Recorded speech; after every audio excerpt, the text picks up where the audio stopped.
Découvrons maintenant le composant Region Intersection qui fait partie donc de cette gamme de composants Region. On a vu Region Union, Region Difference et maintenant Intersection. C'est peut-être le plus difficile à appréhender des trois. Region Union, on l'a compris, on agglomère, on combine l'ensemble des formes et on obtient le contour de cela. Region Difference, on vient enlever de la matière à une autre forme. Là aussi, on est plutôt à l'aise, c'est facile à anticiper. Intersection, l'idée c'est d'arriver à visualiser les parties communes de plusieurs formes qui se croisent. C'est peut-être là la difficulté. On le voit à l'écran, j'ai un premier cercle et un simple triangle qui sont superposés, le triangle étant légèrement plus grand que notre cercle. Le résultat, c'est cette forme triangulaire tronquée au sommet par des arcs de cercle. On peut faire varier les différents éléments, élargir ou agrandir. On peut faire pivoter également le triangle si on le souhaite, mais surtout, et c'est ça qui est intéressant et ça va rejoindre la forme que vous avez vue dans le guide pratique sur la page web, c'est que l'on va copier cette forme triangulaire, ce premier résultat de Region Intersection, et on va utiliser le composant Region Union après avoir fait une rotation à 60 degrés. Voilà ce que cela donne. Une forme un peu plus complexe, et quand on vient creuser un petit peu plus, vous voyez que on retrouve la forme que vous avez observée, qui est l'objectif de cette partie de la vidéo. On va la construire ensemble, et dans une seconde partie, on verra comment utiliser Region Intersection avec la primitive cercle. Comment on peut l'utiliser, ça sera peut-être, je dis bien peut-être, un petit peu plus intuitif, mais il y aura quelques aspects sur les listes de données que l'on verra ensemble de manière très simple, très ludique. Et surtout, on découvrira un composant majeur d'un Grasshopper qui est le composant list item. Pour créer cette forme, j'ai besoin donc du composant circle et d'un composant me permettant de créer un triangle. Je vais aller dans primitive et je vais aller chercher le composant polygone. Polygone, dans ses inputs, dans segment, j'ai la possibilité de choisir la quantité de côtés ou de segments de mon polygone. Ici, par défaut, on est à 6, ce qui me crée donc un hexagone. Et si je clique sur mon canvas et je tape 3, j'obtiens rapidement un triangle. Je vais donner une taille à mon cercle, 12.0.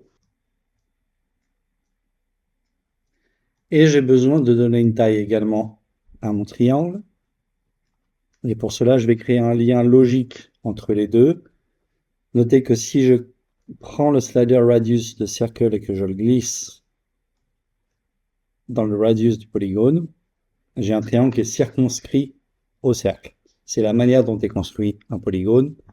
Et plus j'augmente la quantité de segments d'ailleurs, un polygone, plus je tends vers un cercle. Je reste sur 3 segments pour créer mon triangle et du coup j'ai besoin que ce triangle soit légèrement plus grand que mon cercle initial. Donc pour cela, je vais ajouter, en double-cliquant sur le canvas et en cliquant sur l'étoile de mon pavé numérique, un composant de multiplication.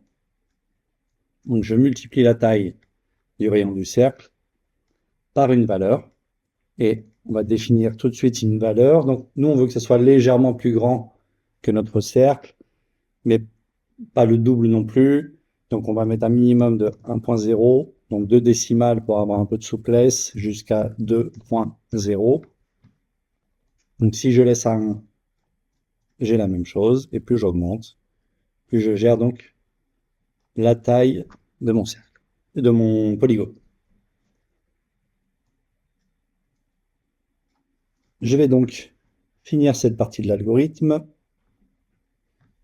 par le composant vide curve et un second pour mon cercle.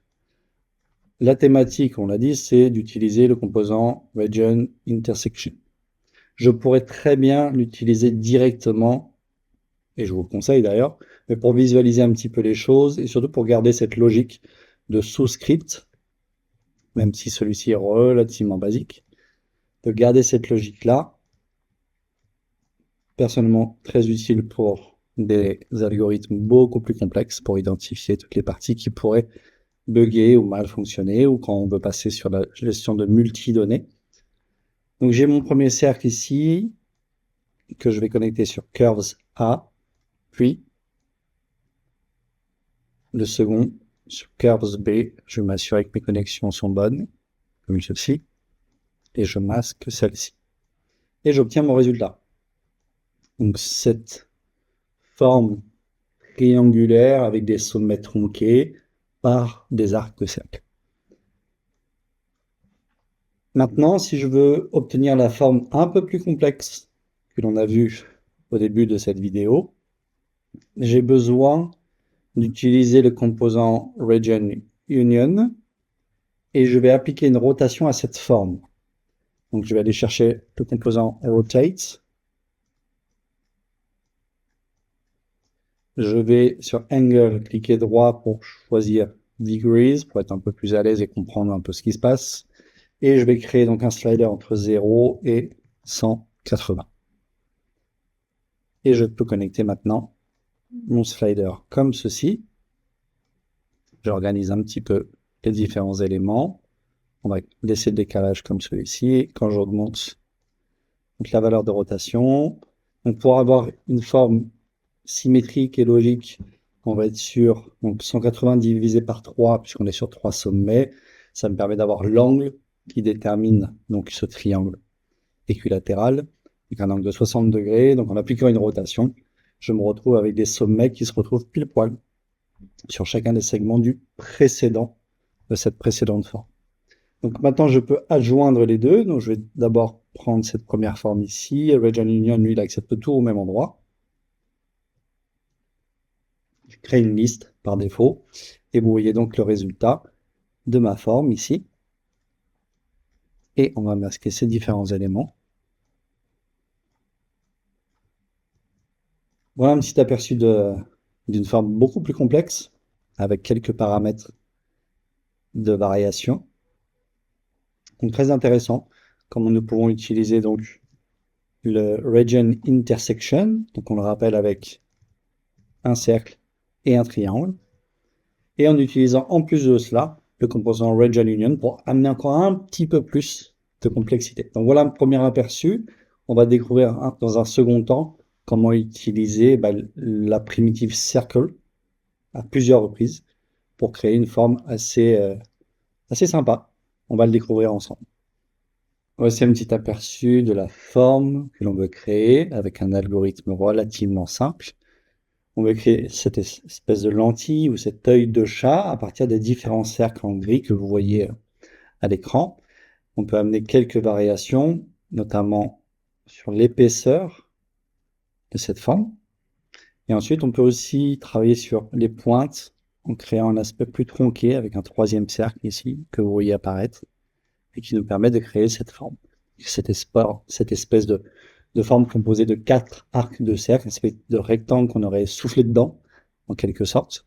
Donc on veut créer cette forme-là et on regarde un petit peu comment on peut construire cet algorithme pour atteindre cet objectif.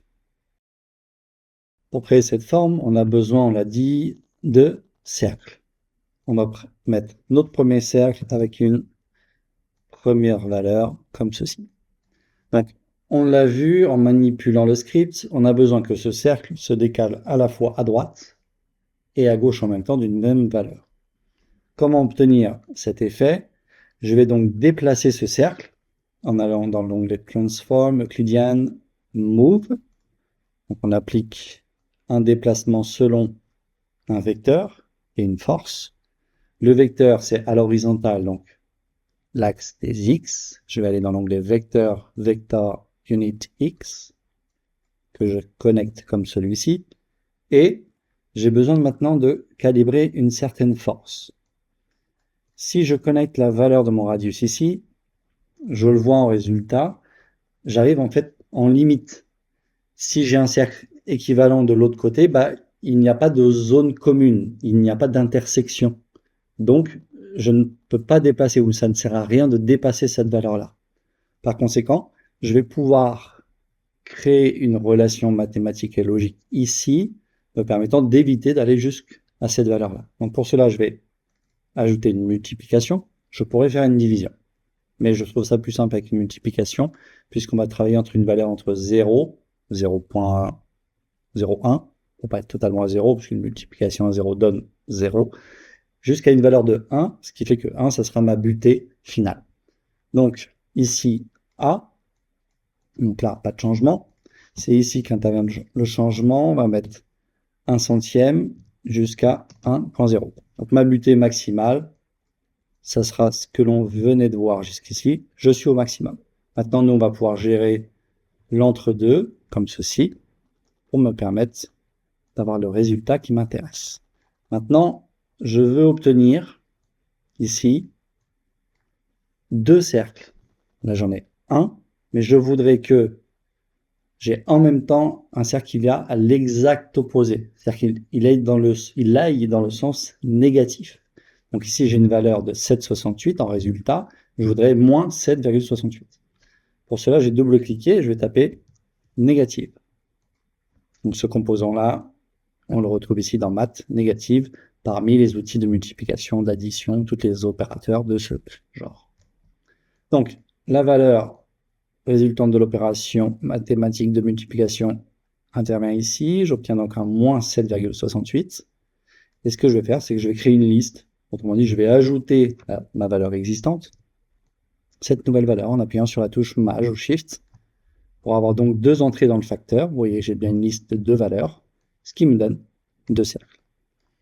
Et je vais finir cette partie de l'algorithme par un composant curve pour identifier donc les parties qui, moi, m'intéressent pour cette sous-partie, pour ce premier groupe. Très bien. Maintenant que cela est fait, je vais redescendre en dessous, toujours dans cette logique de verticalité. Et là, vous allez me dire, ouais, il y a peut-être, vous sentez venir un petit souci technique, puisque si j'utilise le composant intersection, j'ai 2 entrées, curves A, curves B. Moi, j'ai un composant avec une sortie et 2 objets dans cette même sortie. Comment je fais pour faire en sorte que cela fonctionne? Comment je fais pour avoir une sortie qui se connecte sur deux? Alors, je pourrais très bien faire ceci. On était les deux, on dit, ah, ça fonctionne. Ça fonctionne, oui, mais regardez le résultat. J'ai 2 objets. Et oui, j'avais 2 objets ici. Donc, il a pris le premier objet avec le deuxième et le même avec le second. Finalement, il a répété l'opération 2 fois. C'est pas exactement ce que l'on souhaite. Nous, on veut un seul et même résultat. Alors, l'outil et le composant qui va nous aider, c'est dans Set. C'est tous les outils qui gèrent les listes. Non pas qui les génèrent, mais qui les gèrent. Ici, c'est le premier, c'est peut-être le plus puissant des outils, c'est List Item. Je vais le récupérer, on pourrait se dire, bah, facile, je le connecte ici. Et on voit que en sortie, j'ai bien un seul et même résultat. Mais c'est peut-être pas la chose la plus maîtrisée, je dirais. On va l'utiliser en amont pour du coup bien utiliser le region intersection. Alors, comment fonctionne ce list item? List item, il récupère la liste de mes 2 objets et en sortie, il en donne qu'une. Selon quel critère? Selon le critère index ou indice. Donc il prend l'objet qui est en indice 0, il le garde et il le met en sortie. Si je mets un panel, je retrouve mes 2 objets avec l'indice 0 et l'indice 1. Donc ici, j'ai bien le cercle qui est en indice 0. Et regardez, si je tape 1 et je mets l'index 1 ici, en sortie, j'ai le deuxième cercle, celui qui est parti à gauche. Mais nous, ce qu'on voudrait, c'est 2 cercles séparés. C'est-à-dire que ces cercles-là, j'ai le premier. Ok, donc le premier, je sais qu'il va là. Mais comment je fais, moi, pour obtenir un résultat? Parce que là, j'ai un résultat, mais qui n'est pas tout à fait propre. Parce que là, en fait, ce qu'il va faire, c'est qu'il va prendre l'objet en 0 et il va le soustraire avec l'objet en 0. Mais le second, bah, coup de bol, ça fonctionne. Et ça peut arriver parfois lorsque l'on crée un algorithme, on dit, ah, bah, ça fonctionne, très bien. Oui, mais l'idée, c'est de gérer chaque composant et de ne pas avoir de surprise. Là, on est sur quelque chose de basique. Donc finalement, on arrive à jouer avec les éléments et à obtenir le résultat voulu. Mais imaginez qu'au lieu de cercle que nous avons créé nous-mêmes, on récupère des données, on extrait des valeurs et des données, et qu'il y en a des centaines, ça va être beaucoup plus compliqué à gérer et identifier le réel problème. Donc nous, on veut faire ça correctement. Donc on va aller voir une option de list item qui est très intéressante. On va zoomer un tout petit peu. On va cliquer sur le plus. Et voilà que là, il y a un plus 1 qui apparaît. Quand je sélectionne, j'ai bien mes deux cercles qui sont obtenus. Qu'est-ce qui se passe? I, c'est pour la valeur index, I pour index, qui est ici à 0. C'est mon premier cercle qui va aller en curves A. Plus 1, c'est I plus 1. La valeur qui est en I, donc 0, plus 1, donc la valeur de 1, finalement l'index 1, qui me permet de sélectionner ce second cercle. Et je vais pouvoir aller le connecter ici pour obtenir mon résultat et obtenir un seul et même résultat parce que j'ai une seule valeur ici et une seule valeur également ici. Donc ça, c'est une des forces de l'ICITEM. On l'utilise dans plein d'occasions dans Grasshopper. Et l'une de ces options-là, là, le petit plus, on verra peut-être dans d'autres scripts pourquoi il y a un plus au-dessus. Moins 1, qu'est-ce que ça veut dire moins 1 pour un list item? Ben, c'est quelque chose de plutôt pertinent et qu'on utilise là aussi très souvent. Donc voilà un petit aperçu de la création de cette forme. On va voir que c'est pas tout à fait terminé. Je vais terminer donc cette partie de l'algorithme ici.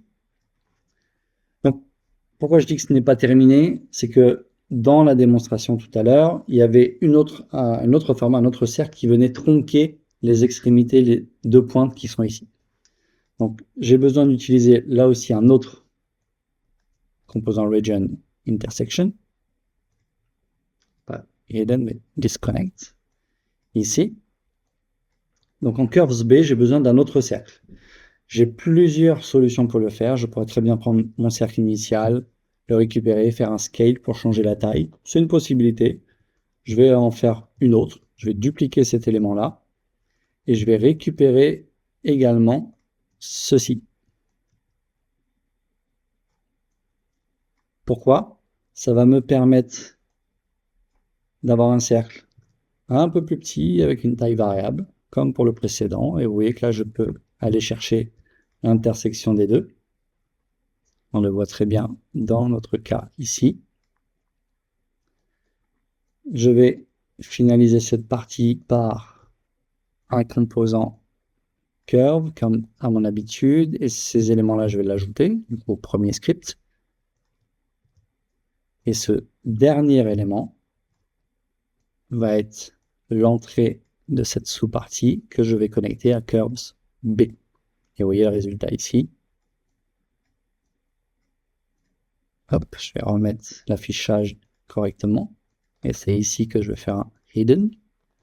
Je masque mes différents éléments. Et là, on a un petit aperçu du résultat final de notre script, où on a réussi à utiliser au final 3 cercles. Donc, vous pouvez voir ici.